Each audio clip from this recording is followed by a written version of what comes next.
Bonjour, ici Michel pour actualité-dvd.com et aujourd'hui je vous parle de la première saison de la série The Last Man on Earth de Will Forte, sortie en DVD chez Fox le 22 septembre 2015 et mettant en vedette Will Forte, Kristen Schaal, January Jones, Mel Rodriguez, Cleopatra Coleman, Mary Steenburgen et Boris Kodjoe. 2 ans après qu'un virus ait détruit presque entièrement la population de la Terre, un homme qui se croyait seul au monde rencontre finalement une femme qui se révèle être loin de ses espérances. Par la suite, il rencontrera plusieurs autres survivants à mesure que ceux-ci se présenteront à Tucson.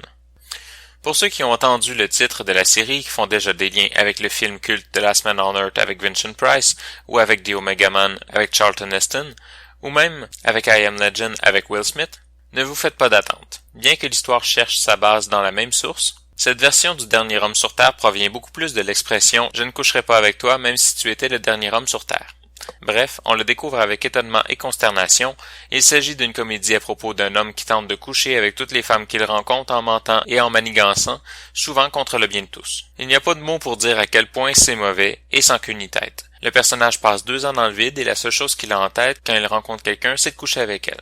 Bon, pourquoi pas, mais quand d'autres s'ajoutent, il commence à jouer au mal alpha de second ordre et à poser comme s'il était le maître du monde. On pourrait presque avoir l'impression qu'il tente de détruire le début de société qui est en train de se construire juste pour avoir le contrôle sur les hommes et la faveur des femmes.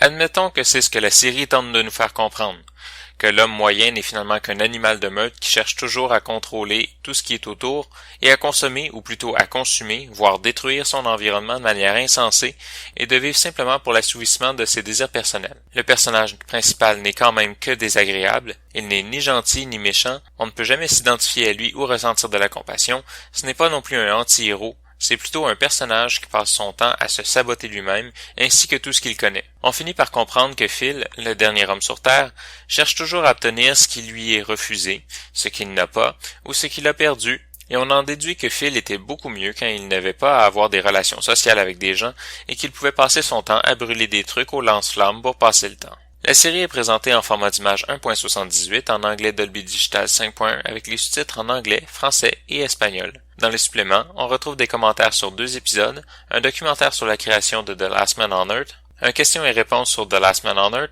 des scènes retirées et des bloopers.